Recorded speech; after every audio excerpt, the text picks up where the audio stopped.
Good morning, everybody. So today is Monday, December 14th. And today's lesson, we are on day 19 of Module 2, and it's the last official lesson with our book, The Legend of the Blue Bonnet, but it's going to take 2 days to finish this one. So we're only going to do half the lesson today, and then we'll have the other half tomorrow. We'll do the writing half tomorrow, okay? A lot of what we're doing today requires a lot of writing in your journal and things. So we're only going to do half today and then we'll do half tomorrow. Okay, so I'm actually going to go ahead and share my screen so we can go ahead and get started on our video. Wrong thing.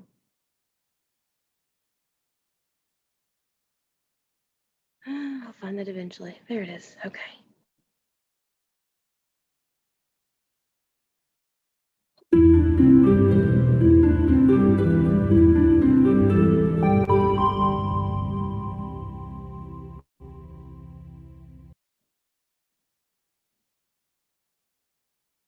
Welcome back, amazing thinkers. I'm Sue Sabella, your Great Minds teacher. Let's see what we need for today.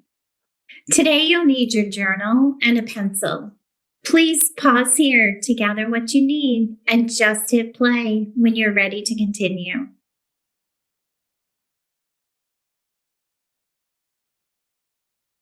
Before we dive into our lesson for today, it's important to take time to reflect and to think about what you now know and also what you can do. Please pause here to set up a what I know and what I can do T-chart in your journal. Just hit play when you're ready to continue. Okay, so everybody needs to have their journal and open up to page 82. Okay. We're on. And listen, guys, if you have missed a class for some reason and you don't have the work done, please skip those pages, okay? Don't just write on the next page. You need to stay in order with our page numbers, okay? So you need to be on page 82 and go ahead and you're going to do your what I know and what I can do T-chart and put today's date on the top, which is 12/14 on page 82. And you can go ahead and pause, and when you're done, you can hit play, okay?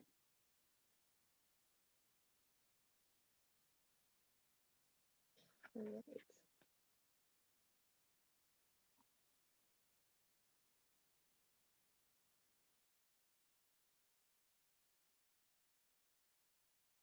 Whenever I'm reflecting on what I now know, I like to go back in my journal to the wonder questions related to the text that we just finished.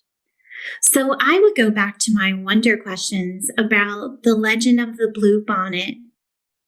And I would read over those questions, and that could help me think about how much I've grown in what I now know. Just pause here now to work on the left side of your chart and hit play when you're ready to move to the right side of the chart. Okay, so if we go back, I'm going to go back to my wonder questions just because I want to see what I was wondering about.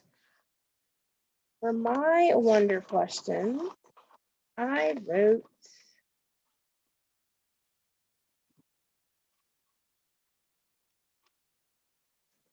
what is the feathered circle hanging on the pole? Well, we really didn't find out that answer, did we? Who or what is a shaman? Well, we did figure that out. We learned that a shaman is the Native American priest and healer combined. So I did learn one thing. And why didn't anyone else volunteer to give up something they loved? Well, I mean, it didn't exactly say it in the book, but I'm pretty sure it's because a lot of these people were very selfish. So one thing that I'm going to add to my what I know chart is I know what a shaman is.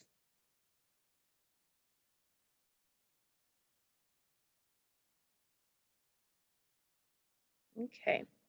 So what I want you to think about with this story, this was not an informational story. Okay, this was a legend. So you're not going to have a lot of facts that you learned from this story. What you're going to have to write about that you learned is more emotional than it is actual information. And I'll give you an example. Okay. So one of the things that I wrote for my what I know chart, because I did this before because I knew this one was going to be a little tricky. I wrote that I know that one person can make a big difference. Because let's think about the story. The people were starving and no one wanted to do anything about it except for one person, she who was alone. And because that one person sacrificed what she loved and she valued the most, everyone else was able to have the rains and the food and they were not starving anymore. So that one person made a big difference. Another thing that I wrote is that um, it's better to be selfless than to be selfish. And an example is she who was alone was selfless. She took something that she loved and she sacrificed it and she gave it away. She was selfless because all the other people were selfish. They did not want to give up their bow. They did not want to give up their blanket. They did not want to give up their possessions. They wanted to keep them, whether everyone else around them was starving or not. But she who was alone was selfless.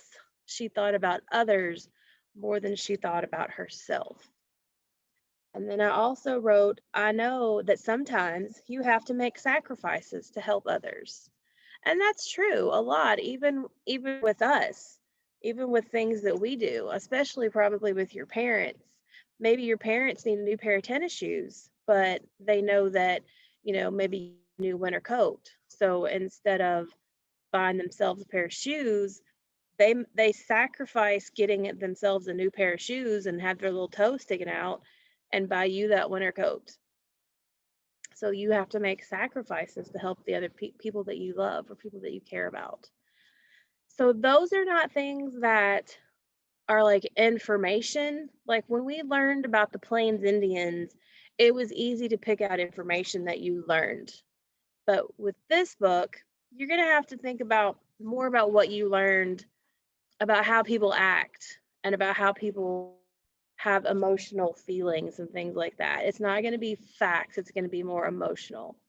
So what I want you to do is you're going to pause the video and I want you to think about what are some things that you now know about the world and about how people interact with each other from this book. And then when you're done, go ahead and push play.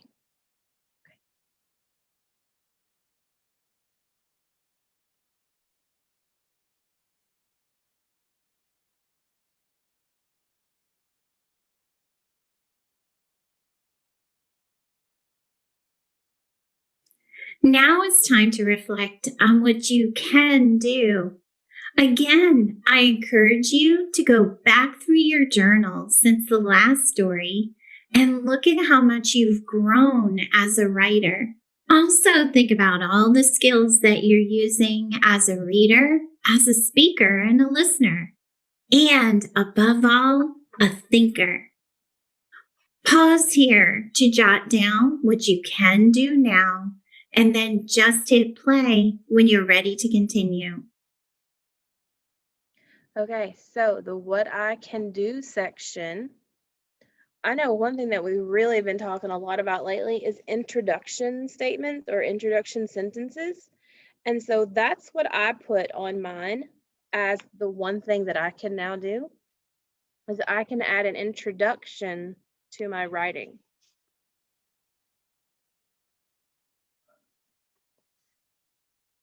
So I ended up having 4 things that I now know and 1 thing that I can do.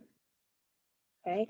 So what I want you to do is make sure that you have at least one for each. I know this one's a little more challenging than other ones that we have done, but please try to have at least one thing that you now know and one thing that you can do because you are going to take a picture and upload it for me. Okay. All right, if you need to take some more time, if you need to pause the video and take some time to do that, that's fine. And then just push play whenever you are ready to move on.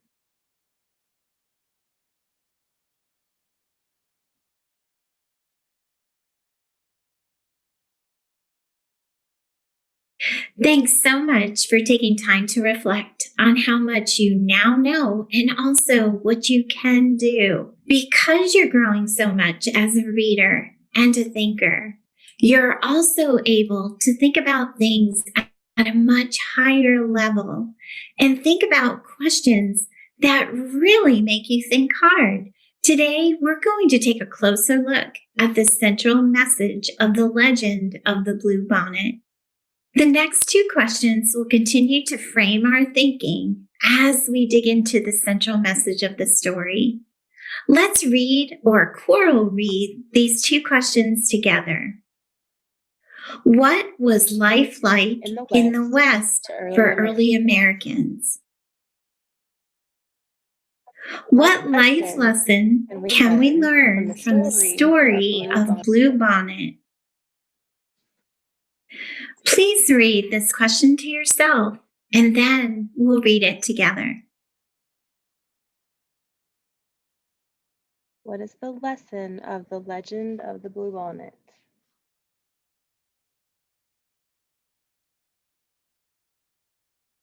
What is the lesson of the legend of the Blue Bonnet? Because legends revolve mostly around the main character, let's take a closer look at She Who Is Alone. Let's think about this important question.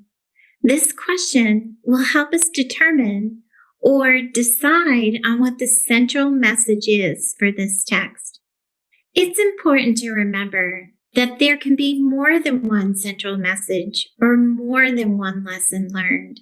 Today, we'll be focusing on one example. This question asks, what do the Comanche learn from She Who Is Alone? She Who Is Alone responded to a challenge. I'd like to invite you to do some powerful thinking or some chatting with a learning partner about this question.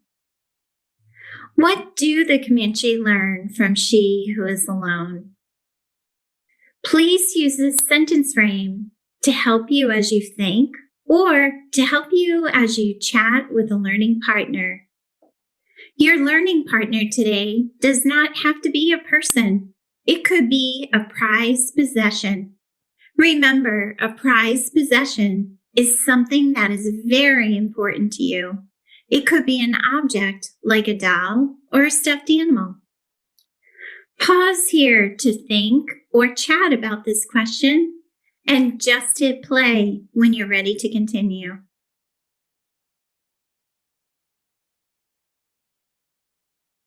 Okay, so what I'd want you to do is I do want you to talk to somebody, or like Miss Sibylla said, one of your possessions, about what you think the Comanche people learned from She Who Is Alone.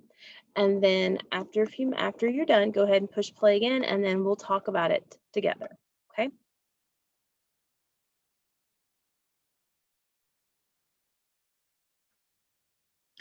So I think that some of the things that the Comanche people learned from She Who Is Alone, first of all, is that they were being very selfish. They learned from her sacrifice that they were being selfish compared to her. They also could realize that just one small child could make a big difference in the whole world, especially in their world, and that her sacrifice saved them. Without what she did, they would still have the drought and there would still be a famine. And so her actions saved their lives. The Comanche people, they also realized that She Who Was Alone loved them and loved her people enough to give up her most prized possession. And because of that, they should be thankful to her, and they should be thankful to the Great Spirits for allowing her to save them. So I think those are some of the things that the Comanche people learned from She Who Is Alone. And if you guys came up with anything else, I would love to hear about it. If you want to write me a note or just make a short video and attach it to this video, then that'd be great. I'd love to hear what you have to say, what your opinion and your thoughts are. Okay. All right, we're going to keep moving on.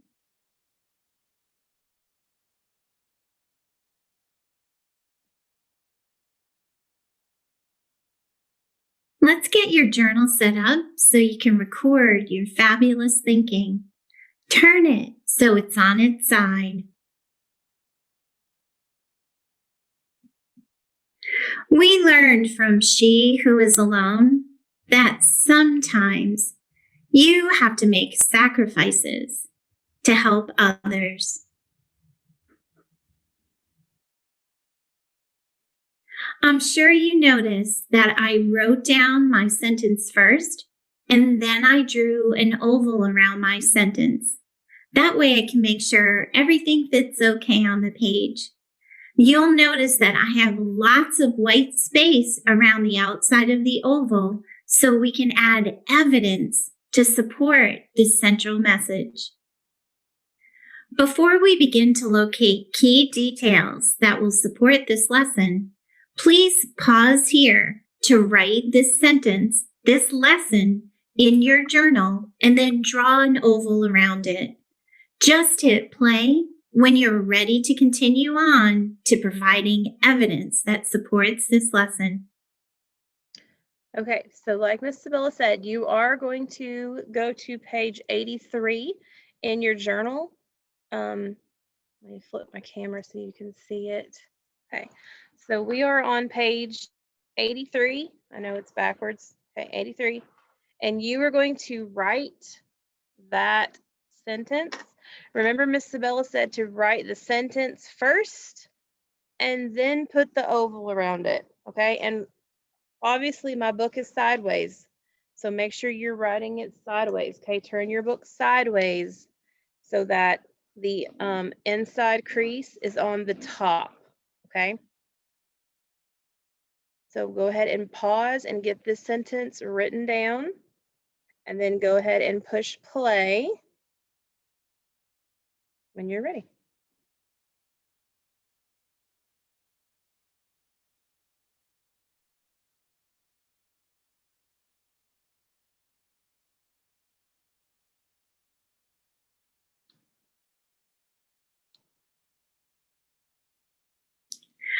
First, we'll begin with looking at the key details that are connected to the sacrifice that She Who Is Alone made for the Comanche people.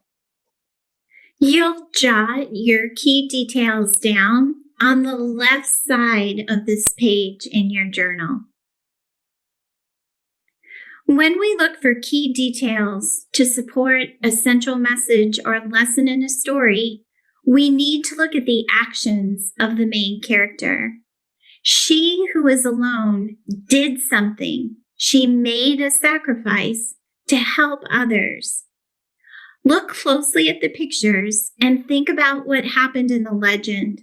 What did She Who Is Alone do for her people? Jot that down on the left side of your journal page.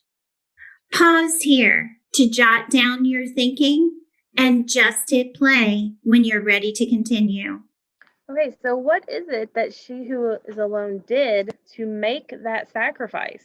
What did she do? She gave up her doll, right? We need to add that onto our chart and on the left side. So over here on the left side, we need to write She Who Is Alone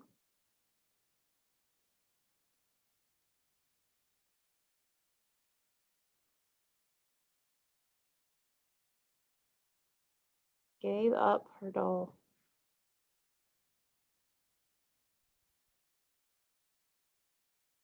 Okay, so that was the sacrifice that she made.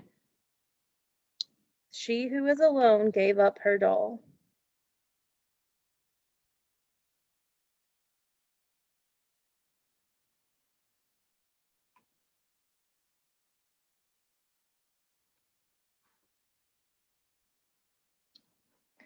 Okay, so what happened because she who was alone gave up her doll?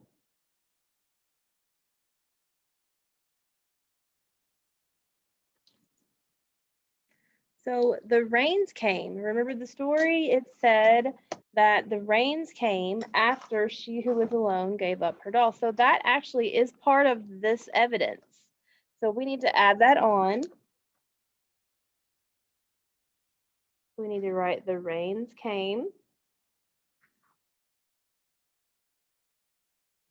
And then what happened? After the rains came, what ended? So the rain coming ended the drought for sure. So the drought ended. But then because the drought ended, what else ended? The famine ended because there was water finally and the plants could grow. Okay, so here's what we got so far. So the sacrifice is that she who is alone gave up her doll. And because she gave up her doll, the rains came, the drought ended, and the famine ended.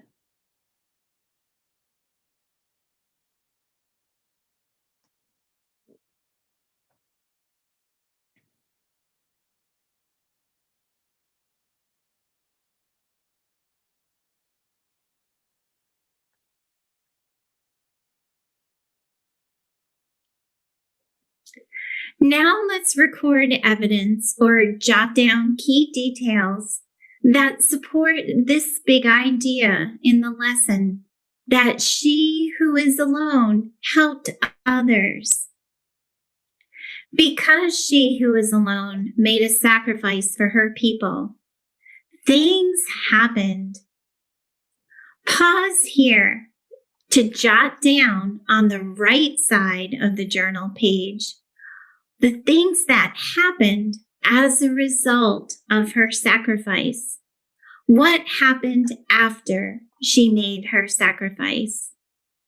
Pause here to think and to jot, and just hit play when you're ready to continue. Okay, so let's think about what happened after she made her sacrifice. So we've already said the rains came, the drought ended, and the famine ended, but what else happened? What is the picture? Hold on.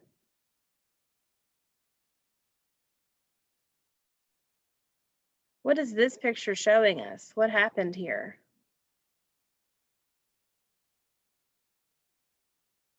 So the bluebonnets bloomed to show that the great spirits did what? To show that they forgave the people. So we need to write the bluebonnet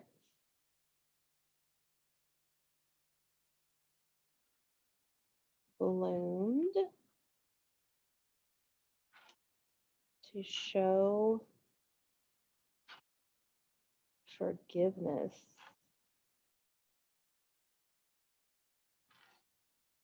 Okay.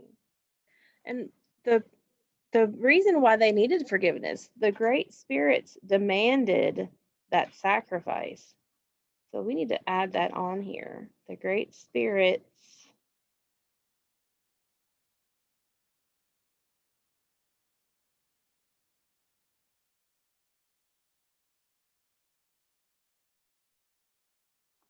so the great spirits demanded a sacrifice, and because of her sacrifice, the bluebonnets bloomed to show their forgiveness. What is something that the people did after they came out and saw what she had done?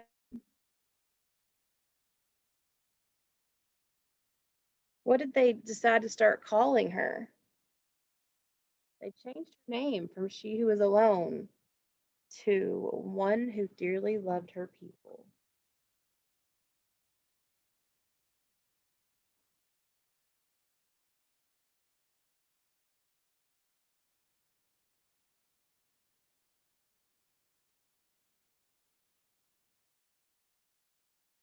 That's a long name.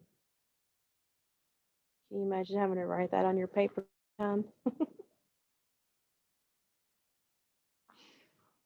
Okay, so we have seen that sometimes you have to make sacrifices to help others, okay?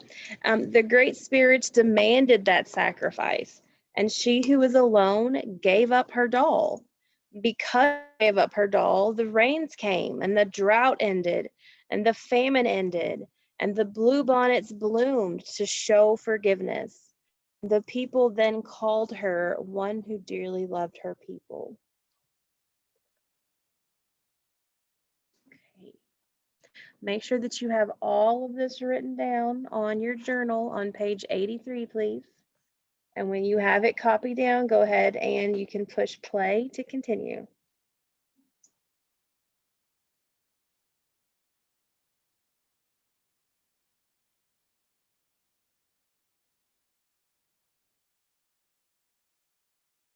Your classroom teacher will be checking in with you to review the evidence that you provided to show how she who is alone made a sacrifice.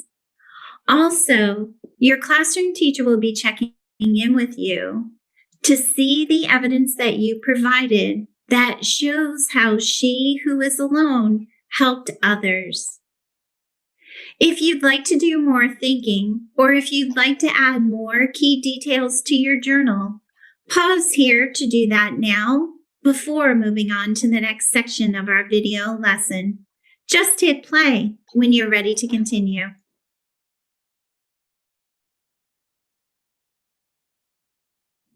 Now that you've had some time to review the key details by jotting them down into your journal, that actually helps you think more deeply about the question here on the screen. What do the Comanche learn from she who is alone?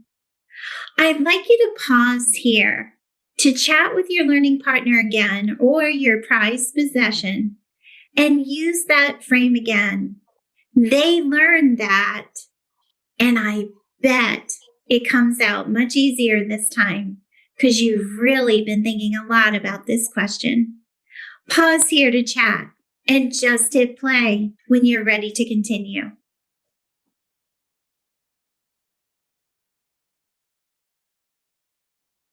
Okay, so that is actually all that we're going to do for today with the lesson. Remember, I said we were going to finish the lesson on Tuesday.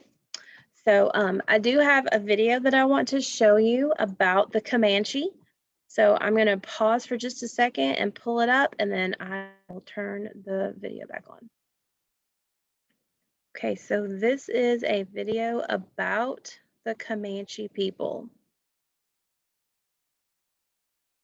So it says, Jane Myers and Severin Fowles are on the trail of a fearsome Native American people dominated the American Southwest for centuries and used this gorge to elude capture. They are a people known as the Comanche.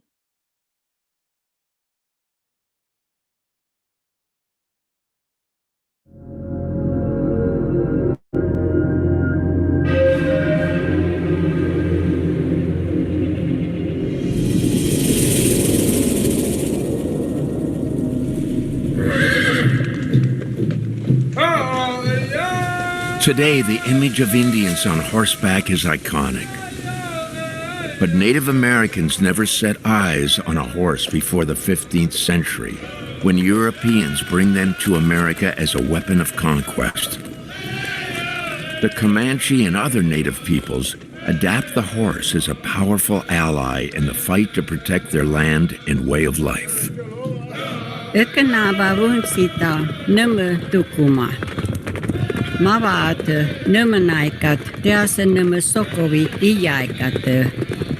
Okay, so let's go back and read what she said. From when we first saw them, we thought we were related. Together, we protected our families and our land.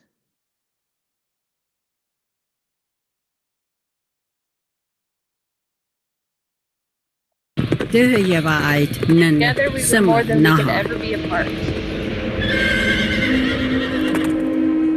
This rock art tells a story. This is commemorating an event, a very successful horse raid.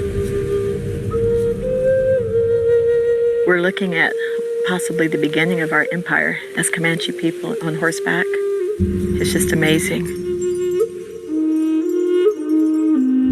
The panel is just one of hundreds found in this gorge, created by Jane's ancestors. These images in Comanche oral history are rewriting the story of Native America in the wake of European colonialism.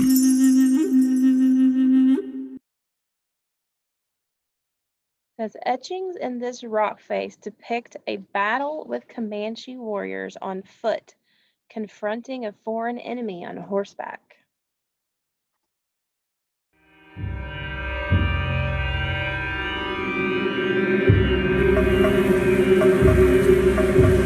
We're seeing the first encounter between the Spanish here, the Comanche, and the horse.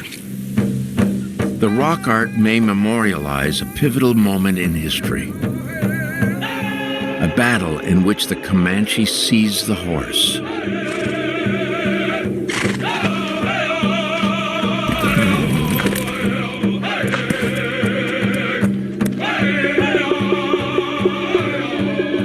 Nama apa puku nama wakatu takai. Sumet nana. Let's go back and read what she said.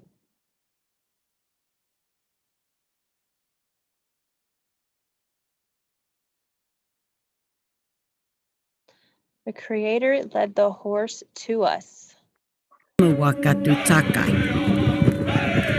Sumet nana tehoiti tekap nama It helped us hunt better so we can feed our people.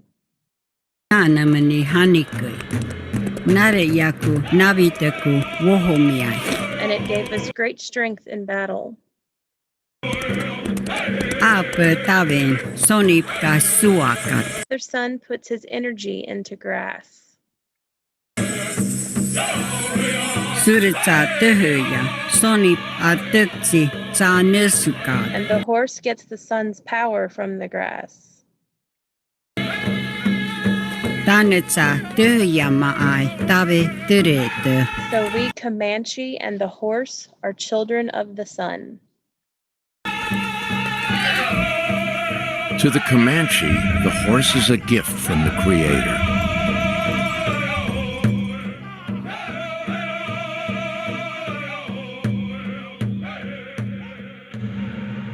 For centuries, the mobility of the Comanche helps them avoid the full impact of European diseases. Then in 1875, the U.S. Army finishes what disease began, striking at the heart of Comanche identity, their horses.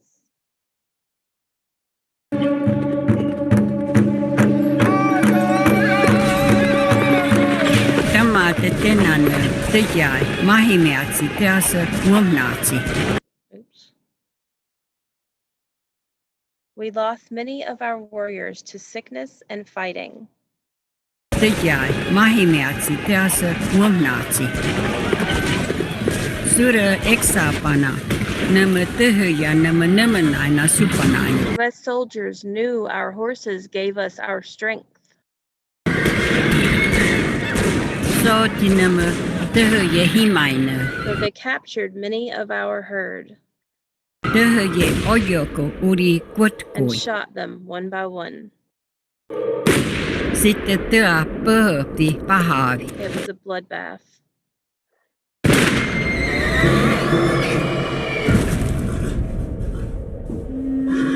Piasama tinama tehoya wöhtokwe. They killed more than 1,000 horses.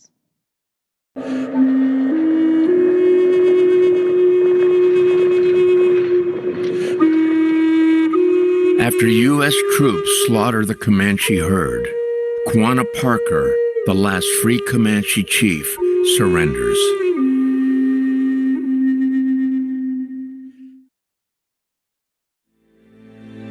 Comanche people are still here. Half of their 15,000 members live around Lawton, Oklahoma. Each year, they gather here for the Comanche Nation Fair.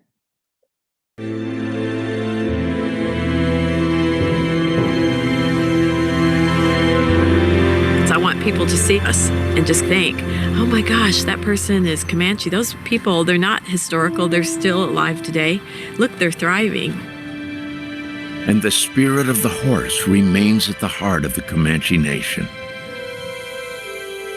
When the moon is full, the Comanche believe those Mustangs massacred in the Texas Panhandle still run free. Ite Sokovica Nansuakait. This place is sacred ground, hallowed ground. Ite Töhöjä Suapsa Sa Natsu. Spirits of those horses give us good medicine Sumet Nanu Usuni so Numanaitoi. that we can continue on.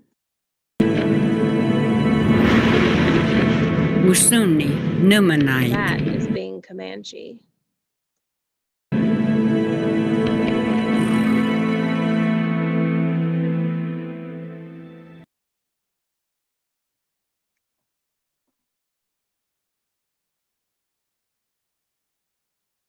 Okay, so that was a little bit about the Comanche people.